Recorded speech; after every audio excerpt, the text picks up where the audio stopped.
the Persian Empire at Marathon. Imagine this, the Persian Empire, at the time the largest power on Earth, stretching from Egypt to India, sends an invasion force of about 25,000 men supported by a fleet across the Aegean Sea. Their target? Athens, a small city-state with maybe 10,000 citizen soldiers, plus a few allies. On paper, it's a hopeless fight.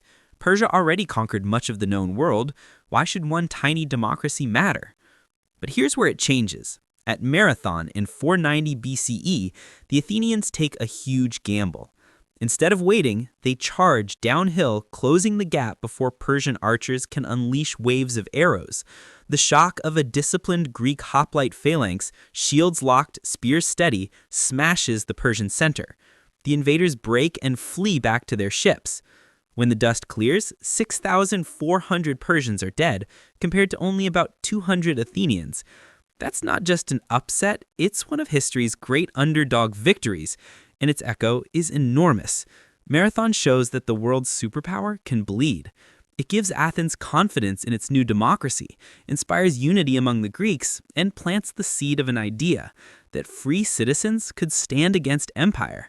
And yes, the legend says a messenger ran the 26 miles back to Athens to announce the victory. That's why today, every marathon race is ultimately remembering this moment when a small city stopped a superpower and changed history. The Achaemenid Persians at Gaugamela. Picture this, it's 331 BCE. The Persians still rule the largest empire on earth, millions of people, endless wealth, and Darius III commanding an army said to be over 100,000 strong. Facing him, Alexander the Great, just 25 years old, maybe 47,000 men, far outnumbered, but fresh from years of victories. At Gaugamela, near modern Iraq, Darius spreads his troops across a plain he's had cleared for his feared scythed chariots. The Persians believe sheer size wins the day, but Alexander plays it differently. Instead of meeting them head-on, he forms an angled line, drifting his right flank outward, tricking the Persians into stretching thin. Then, at the perfect moment, Alexander charges with his companion cavalry straight at the Persian center, directly at Darius. The Persian line wavers, then breaks. Darius flees the field. The so-called unstoppable empire collapses into chaos. The casualties are staggering, tens of thousands Persian losses to only around 1,000 Macedonians. This isn't just any victory. Gaugamela is the battle that ends 2 centuries of Persian dominance. Within months, Alexander marches into the Persian capitals, crowned as the new lord of Asia. It's the point where one empire dies and another, the Hellenistic world, begins. That day, brilliance beat sheer numbers, and the world map was never the same again.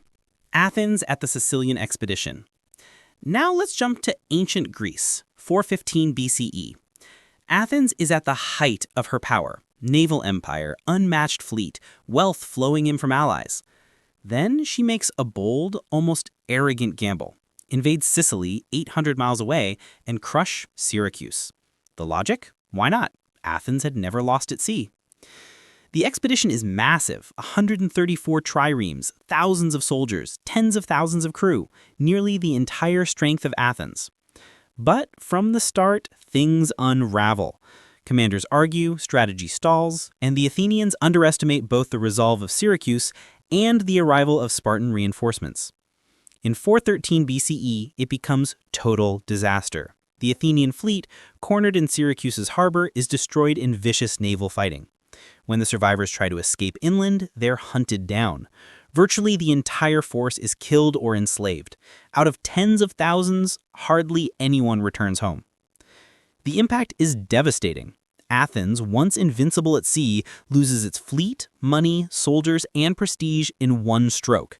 It's a body blow in the Peloponnesian War, leaving Sparta stronger and Athens on the path to ultimate defeat. The Sicilian Expedition is remembered as one of history's clearest warnings. Even the greatest powers can fall not from enemies alone, but from their own hubris. Rome at the Battle of Teutoburg Forest. It's the year 9 CE. Rome's empire stretches from the deserts of Africa to the rivers of Germany. Confident, unstoppable, iron-fisted. But in the dense forests of Germania, arrogance meets disaster. Governor Publius Quintilius Varus leads 3 full Roman legions, about 20,000 men, deep into unfamiliar terrain. He trusts his German allies, especially a young nobleman named Arminius, who secretly plots betrayal. Then, in driving rain, Roman columns stretch thin through marshland and trees. Suddenly, chaos erupts. Germanic warriors ambush from all sides, hurling spears, slashing from the woods. Roman formations collapse. Supply wagons clog the paths. Legionaries, trapped, are cut down day after day. By the end, every legionary is dead. 3 entire legions wiped out. Their eagles captured. Varus falls on his sword. News reaches Rome, and Emperor Augustus, devastated, supposedly roams his palace, crying, "Varus, give me back my legions." The impact is lifelong. Never again does Rome try to push east of the Rhine. Teutoburg scars Rome in memory, carving a permanent line in the sand between the empire and the Germanic frontier. It's not just a military loss. It's proof that even Rome, the mightiest empire of the age, could be broken in the right place, by the right trap. The Western Roman Empire at Adrianople. Fast forward almost 4 centuries. The Western Empire is aging, stretched thin, but still proud. In 378, Emperor Valens faces a crisis. Gothic tribes, fleeing invading Huns, beg to settle inside Roman borders. Poor management, corruption, and mistreatment turn those refugees into enemies. When negotiations fail, war follows. At Adrianople, in modern Turkey, Valens marches out with around 30,000 men. He believes victory is easy. After all, Rome has crushed barbarians for centuries. But arrogance costs dearly. The Goths lure him into battle under the summer sun, then unleash their heavy cavalry. Horses thunder across the plain, smashing into the Roman flanks. Surrounded, the legions cannot maneuver.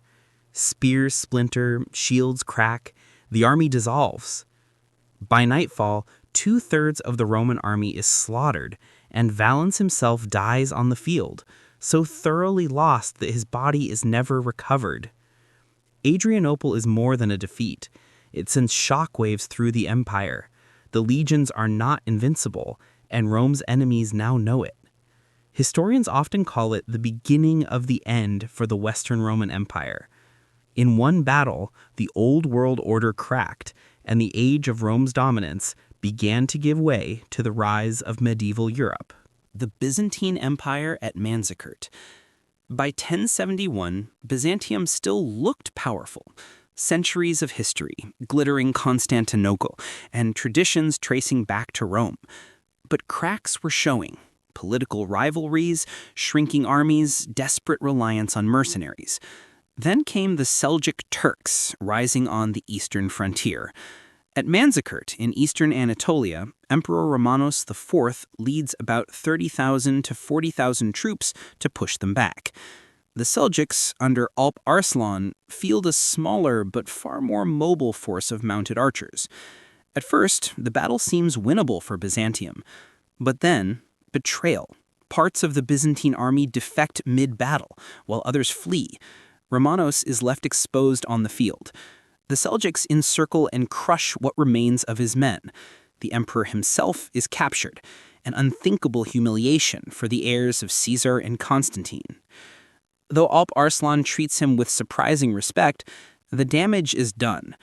The defeat at Manzikert isn't just losing a battle. It tears the gates of Anatolia wide open.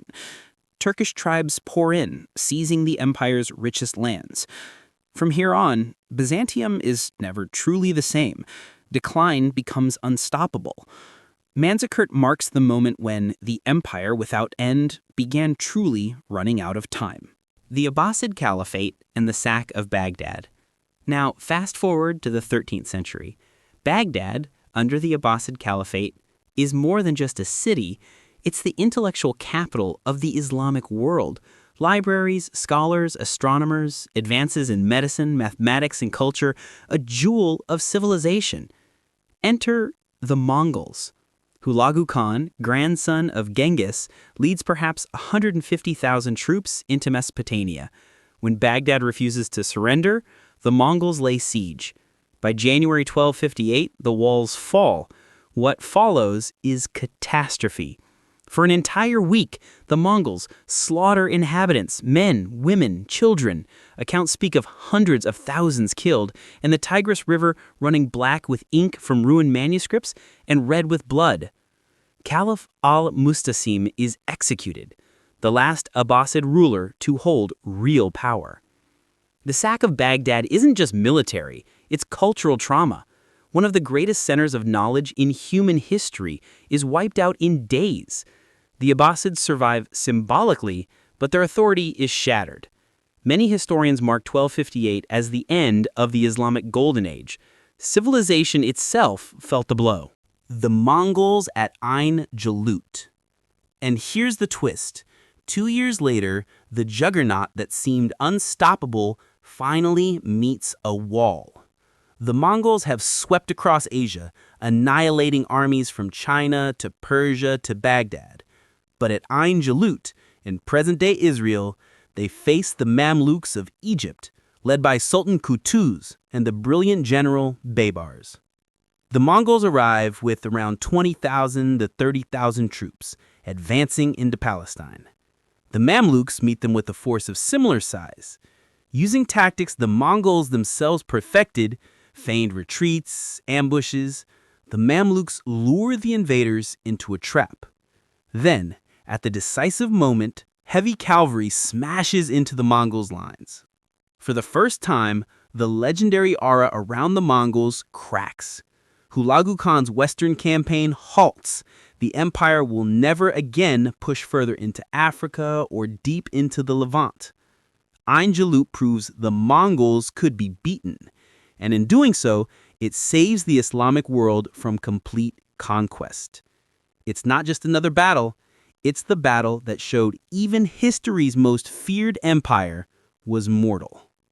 The Aztec Empire at Tenochtitlan.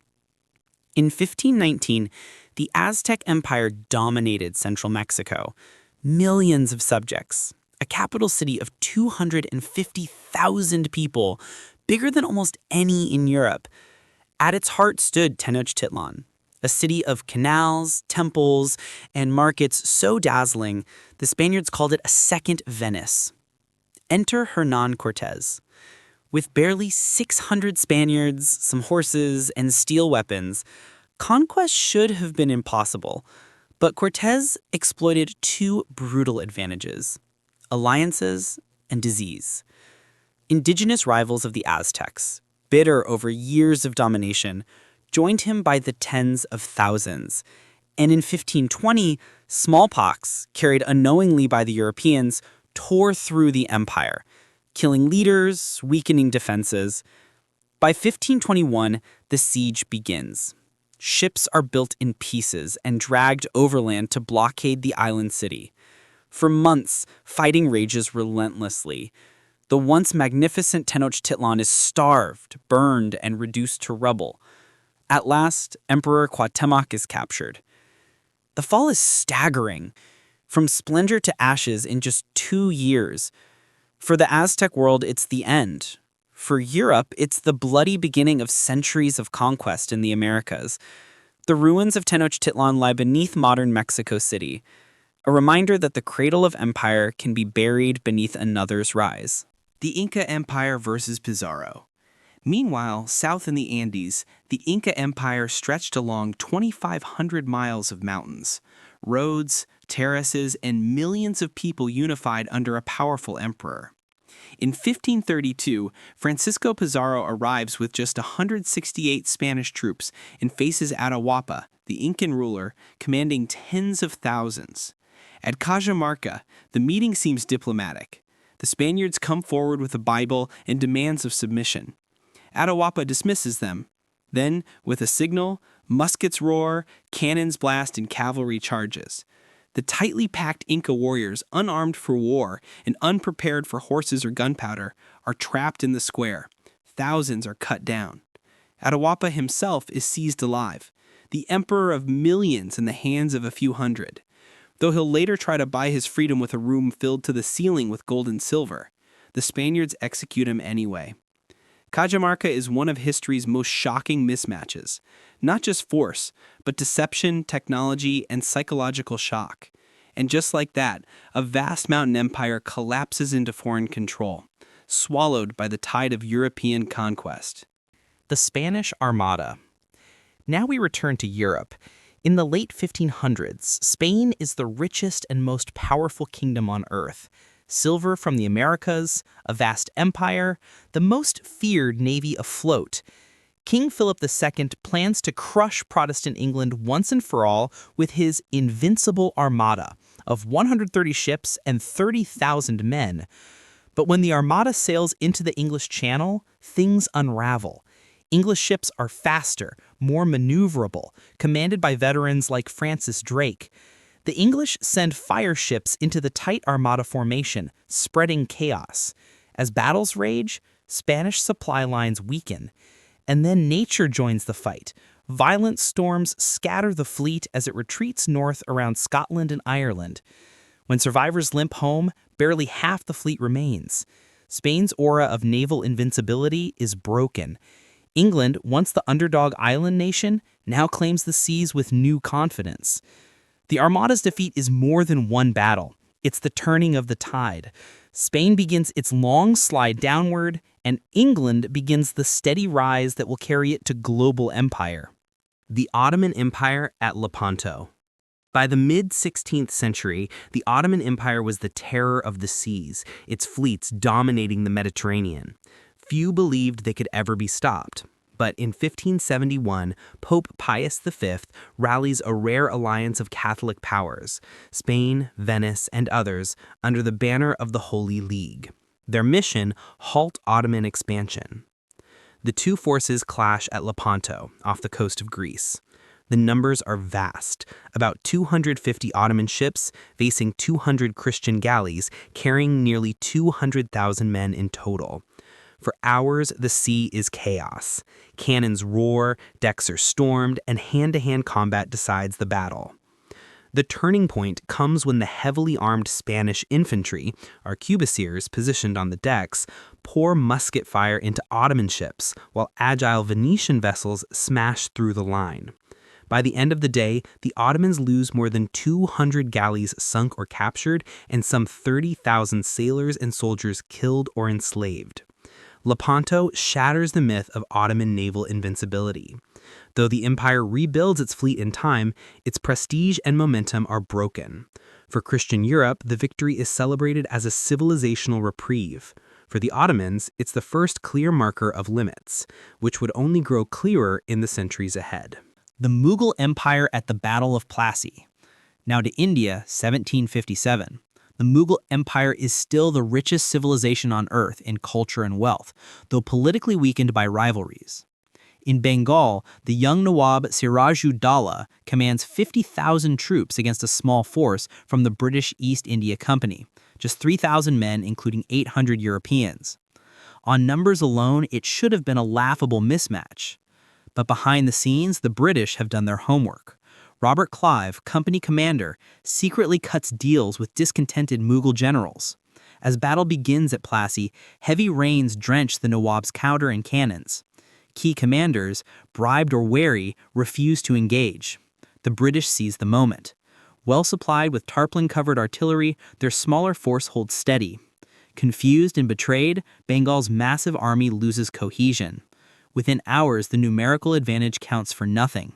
The Nawab flees, later captured and killed. Plassey isn't just a skirmish, it's a turning point.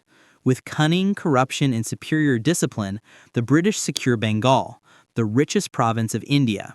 It marks the opening chapter of nearly 200 years of British rule. From that muddy battlefield, colonial domination begins, and the Mughal world recedes into history. Napoleon's Grand Army in Russia. In 1812, Napoleon is at his peak, master of continental Europe. To force Tsar Alexander I back into alliance, he launches his greatest gamble: invade Russia. His Grande Armée is colossal, around 600,000 men, the largest Europe has ever seen.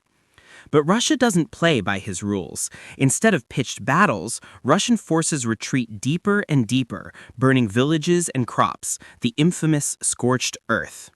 Napoleon advances hundreds of miles with dwindling supplies. At Borodino, the bloodiest single day of the campaign, over 70,000 casualties leave no clear winner. When Napoleon finally enters Moscow, he finds it in flames, abandoned and unsustainable. Winter arrives early. Starvation, disease, and the freezing cold grind down what's left of his army. Constant harassment by Cossack cavalry turns retreat into massacre. By the time survivors stagger back across the Berezina River, fewer than 100,000 men remain. The invincible emperor has been humbled. His aura of unstoppable success evaporates. European powers unite, and within just 3 years, Napoleon will be forced to abdicate. The march into Russia is remembered not as conquest, but as history's great warning. Sometimes the mightiest destroy themselves against the vastness of winter and time. The British Empire at Singapore. Fast forward to the 20th century. By World War II, Singapore is the pride of the British Empire in Asia, the so-called Gibraltar of the East. Surrounded by heavy coastal guns, with 85,000 British and Commonwealth troops, it is considered impregnable. But in February 1942, Japanese forces turned that myth to dust. General Yamashita brings roughly 30,000 seasoned troops, advancing through the jungles of Malaya, terrain the British assumed was impossible. Moving fast with bicycles, tanks, and air superiority, the Japanese sweep down the peninsula. In less than 2 months, the defenders are pinned inside Singapore itself. Ammunition and water run low, morale collapses. On February 15th, Lieutenant General Arthur Percival surrenders. 80,000 troops lay down their arms, the largest capitulation in British military history. The fall of Singapore reverberates worldwide. For Asian subjects under colonial rule, it shows the vaunted empire can be beaten. For Britain, it's a psychological earthquake, shattering the aura of Western dominance in Asia. Historians mark it as foreshadowing the empire's post-war decline, the beginning of the end for the empire on which the sun never set.